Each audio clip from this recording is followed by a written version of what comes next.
రైతులందరూ వెళ్ళారు మిర్చి అమ్మడానికి. వాళ్ళందరిని అడిగితే మధ్యాహ్నం వరకే కనిపించారమ్మా మాకు. పడ్డారు కదా ఏమో పక్కన ఎక్కడ ఉంటున్నారేమో అనేసి నేను తిరుమలపాలెం పోలీస్ స్టేషన్ కి ఫోన్ చేశాను. సార్కి ఫోన్ చేస్తే ఆ సారు 3 టౌన్ పోలీస్ స్టేషన్ కి ఫోన్ చేశారు. అయితే అక్కడే ఉన్నారమ్మా అనేసరికి నాకు సండే రోజు 9 గంటలకు తెలిసింది. గుండానికి అసలు వీరు అక్కడ లేరు. గుండా అని హెడ్ లైన్స్ లో ఇచ్చారండి. అయితే మా వాళ్ళు మిర్చి అమ్మడానికి వెళ్ళారు. ఇప్పుడు రాలేదని నేను కాల్ చేస్తే స్విచ్ ఆఫ్ వస్తుంది. మా ఫోన్ స్విచ్ ఆఫ్ వస్తే ఏమో బ్యాటరీ లో అయ్యి స్విచ్ ఆఫ్ వస్తుందేమో అనుకున్నా. ఆ రోజంతా నైట్ నిద్ర లేదు. పాపకి దెబ్బకి ఫీవర్ వచ్చేసింది. వాళ్ళ డాడీ ప్యాక్ చేస్తాడు.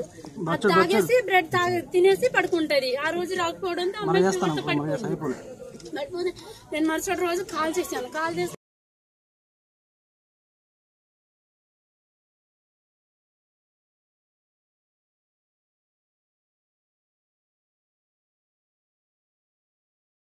మీద పాపకు తను రాకపోవడంతో పాపకు ఫీవర్ వచ్చేసింది అని అంటే ఆ లేడీ కానిస్టేబుల్ అనగా ఒకసారి కానిస్టేబుల్ మేడం గారు లోపలికి పంపించారు. పంపిస్తే మా ఆయన వస్తే మా ఆయన అసలు నాకు అన్నం పుణ్యం ఎరగదు, నేను అసలు ఏం చేయలేదు, తక్కువ రేపు అడిగేసరికి నేను బస్తాలు వెనక్కి వేసుకొని వచ్చేస్తానని నీకు కాల్ చేశానంటే నిజంగా కాల్ చేసిండు మా ఆయన. నన్ను కాల్ చేసి సరేలే వేసుకుని రా తర్వాత అమ్మేసుకుందాం అని నేను చెప్పేశాను. చెప్పేస్తే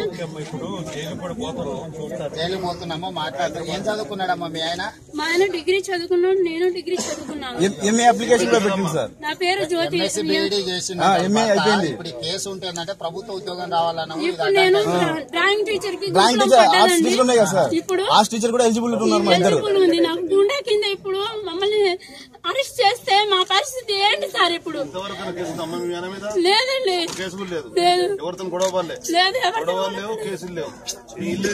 ఇవేనండి మాకు ఎలాంటి ఎలిజిబుల్ లేదండి. ఇప్పుడు సడన్ గా నేను ఇప్పుడు కోచింగ్ తీసుకోవాలని మిర్చి అమ్మడానికి వెళ్ళామండి. మాకు డబ్బులు అవసరం. ఇప్పుడు సడన్ గా మా ఆయన తీసుకెళ్లి అక్కడ పడేశారు. మా పరిస్థితి దారుణం కుక్కలు బతుకు అయిపోయింది. ఇప్పుడు మరి తుమ్మల నాగేశ్వరరావు గారేమో వీళ్ళంతా గూండాలు తుమ్మల నాగేశ్వరరావు ఇప్పుడు కనిపిస్తే నాకు చెప్పించి కొడతాను. చెప్పించి కొడతాడు కొడుకులకి ఒక్కొక్కరికి. కేసీఆర్ గారిని తుమ్మల నాగేశ్వరరావుకి అప్పుడు మా కాలు పట్టుకున్నాడు. మీ కింద జీతంగా ఉంటామన్నాడు. ఇప్పుడు ఎందుకు అలా అని అంటున్నారు వాళ్ళు. మేము ఇప్పుడు గూండాలమ్మా, మేము పండించకపోతే వాళ్ళు సభ్యత్వం ఉందని కొడుకు సభ్యత్వం లేదు. అదే అమ్మా అంటే ఇవాళ మీకు ప్రభుత్వం నుంచి ఎలాంటి ధైర్యం గానీ ఆర్థిక సహాయం అందలేదు. 24 బస్తాలు మిర్చి పోయింది, అది అక్కడనే పోయింది. తీసుకుపోయిన కొడుకు కూడా జైలుకు పోయిండు. ఇప్పుడు వాళ్ళు ఏమంటారు తుమ్మల నాగేశ్వరరావు గారు అంటే మన మీరు ఓటేసి గెలిపించారు కదా, వీళ్ళందరూ రౌడీలు, గతంలో రౌడీజం చేసేది వ్యవసాయం చేసుకోవాలి కాదు, వీళ్ళంతా రౌడీలు, అందుకే లోపలేసినాం అని మంత్రి గారు. నా కొడుకు రౌడీ అని ఏడన్నా కేసు లేదు సార్, అసలు ఏం లేదు. మేము వ్యవసాయం చేసుకుంటానే లేదా రౌడీ మరి మంత్రి గారు నా కొడుకు రౌడీ అని ఏడన్నా అనిపిస్తారా సార్? అసలు ఏం అన్యాయంగా మేము బతికేటోళ్ళం. మేము మామూలుగా మా ఇంటి పని చేసుకుని మామూలు రైతు వ్యవసాయం చేసి అయితే అన్యాయం తీసుకుపోయి అమ్మటానికి పోయినోడికి ఇంటికి రానియలేదు సార్. మరి ఏం చెప్పమంటావు ముఖ్యమంత్రికి? ఏం చెప్పమంటే నా కొడుకు ఇడిపియాలి సార్. మా అప్పులు సప్పులు ఎట్లా తీరుతాయి? ఆ మిర్చికి రేట్ లేదు. ఎంత ఉంది అప్పు? అప్పు 4-5 వేలు ఉన్నాయి, లక్షలు ఉన్నాయి. 4-5 లక్షలు. 2-3 లక్షలు పెట్టినాం. ఇప్పుడు నీకు అమ్ముకుంటే ఎంత వస్తుంది? ఎంత వచ్చేది కూడా తెలియలేదు సార్. అసలు ఏం తెలియదు. అప్పు కట్టలే, ఎవరు ఏం లేదు. పోయిన మిర్చి బస్తాలు కూడా అక్కడనే అట్టే పోయింది, కొడుకు అట్టే పోయింది. మరి ఇప్పుడు కేసీఆర్ ముఖ్యమంత్రి గారికి ఏం చెప్పదలుచుకున్నారు? ఏం చెప్పదలు మాకు న్యాయం చేయాలి. అంతే కదా, మాకు న్యాయం చేయాలి సార్. ఒక్కసారి వాళ్ళకి చెప్పు, వాళ్ళని మాకు న్యాయం చెప్పాలి సార్. మిర్చి రేట్ ఇవ్వాలి, మాకు న్యాయం చెప్పెట్టిరు. నా కొడుకు ఉంటానే మీరు ప్రకటన చేసిందా?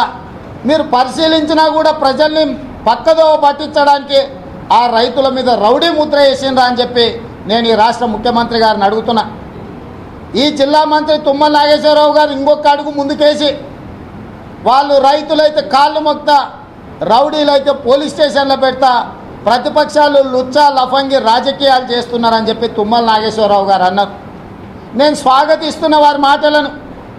ఈనాడు ప్రతి ఒక్క రైతు తన పట్టా భూమి, తన లోను, తన పాస్ పుస్తకాన్ని అందరు రైతులు బయట పెట్టడం జరిగింది. అదేవిధంగా ఇంకొక మాట కూడా అన్నారు. తెలుగుదేశం పార్టీ సండ్ర వెంకట వీరయ్య గారు, తెలుగుదేశం పార్టీ కార్యకర్తలు వాళ్ళందరూ ముసుగులు ధరించి వచ్చి దాడి చేసిన మార్కెట్ యార్డ్ మీద అని. ఇవాళ 11 మంది మీద కేసు పెడితే మా నాయకుడు ఒక్కడు తెలుగుదేశం అయితే 2 కాంగ్రెస్ వాళ్ళు ఉన్నారు. మిగతా వాళ్ళందరూ కూడా టీఆర్ఎస్ పార్టీ క్రియాశీలక కార్యకర్తలు. దాదాపుగా వాళ్ళందరూ ఇక్కడ ఉండే పాత్రికేయ మిత్రులు ఇస్తాం. నిన్న మొన్న వాళ్ళు చేసుకున్న మెంబర్షిప్లో క్రియాశీలక సభ్యులుగా సభ్యత్వం తీసుకున్న గిరిజనులు వీళ్ళు. ఒక గిరిజన బిడ్డలను తండాలలో గూడాలలో ఉండి ఎకరం 2 ఎకరాల భార్యాభర్తలు కుటుంబం అంతా కష్టపడి మిర్చి పండించి మార్కెట్ యార్డుకు తీసుకొస్తే వాళ్ళకు గిట్టుబాటు ధర చెల్లించాల్సింది పోయి వాళ్ళ మీద అక్రమ కేసులు పెట్టి రౌడీలుగా ముద్ర వేసి ఈరోజు బజార్లో వాళ్ళ కుటుంబాల గౌరవాన్ని అప్రతిష్ట పాలు చేయడానికి ఈ రాష్ట్ర ముఖ్యమంత్రి ఈ మంత్రి గారు చెప్పడం జరిగింది. ఈ రాజద్రోహం, కుట్ర, కుతంత్రాల కేసులు 120B ఏంటివో సెక్షన్లు పెట్టిండు. ఏ తలమాసినోడు వీళ్ళకి ఆ సలహా ఇచ్చిండో ఇవాళ రైతుల మీద రాజద్రోహం కేసు పెడుతున్నారు. చట్టాలు వేసే ఒక శాసనసభ్యుడి మీద రాజద్రోహం కేసు పెడుతున్నారు. సండ్ర వెంకట వీరయ్య గారు మీరు చేయి పట్టుకుంటే మీ పార్టీలకు రాలేదని చెప్పి జైల్లోకి తోలే ప్రయత్నం చేస్తున్నారు. 10 మందిని అరెస్ట్ చేసి లోపలికి పంపి సండ్ర వెంకట వీరయ్య గారిని కోర్టుకి ఏమేసిందా అంటే అబ్స్కాండింగ్ అంట, పారిపోయిందని చూపిస్తున్నాడు. ఇవాళ సండ్ర వెంకట వీరయ్య గారు పోలీస్ స్టేషన్లకు పోయిండు, జైలు కాడికి పోయి వచ్చిండు, ఇవాళ ఇక్కడ కూర్చున్నాడు. ఇదే సండ్ర వెంకట వీరయ్య గారు మేము వెళ్తున్న బండ్లకు పోలీసులే పహారాలు కాస్తున్నారు. మీ కళ్ళ ముందల మీ ఎదురుగా కూర్చున్న సండ్ర వెంకట వీరయ్య గారి మీద నాన్ బెయిలబుల్ సెక్షన్స్ పెట్టి మీరు ఎందుకు అరెస్టు చేస్తలేరు అని నాకు అనుమానం వచ్చి ఒక అధికారిని అడిగితే ఇదంతా చల్లబడ్డాక ఎక్కడిదక్కడ అయినాక అప్పుడు సండ్ర వెంకట వీరయ్య పని చెప్తాం. ఇప్పుడు సండ్ర వెంకట వీరయ్య గారిని లోపల పెడితే మేము ఇండ్లలో ఉండలేని పరిస్థితి ఉన్నది కాబట్టి మేము తర్వాత తీసుకొస్తామని మాట్లాడుతున్నారు. ఈ నెల 13 తారీఖు రోజు పాలేరు నియోజకవర్గంలో నిజంగానే వాళ్ళు రైతులైతే మా బహిరంగ సభ విఫలం కావాలి. మా బహిరంగ సభ ఒకవేళ విజయవంతమైందంటే రైతులందరూ ఆ సభకు వచ్చి సంఘీభావం తెలిపినరంటే, సంపూర్ణంగా విశ్వాసం ప్రకటించిందంటే ఖచ్చితంగా తుమ్మల నాగేశ్వరరావు గారు ఎన్టీ రామారావు గారి విగ్రహం ముందల ఖమ్మం జిల్లా ప్రజలకు క్షమాపణ చెప్పాల్సిందిగా Telugu Desam party demand. Hi, today tomorrow channel మీకు నచ్చితే సబ్స్క్రైబ్ చేయండి, షేర్ చేయండి, ఎంకరేజ్ చేయండి.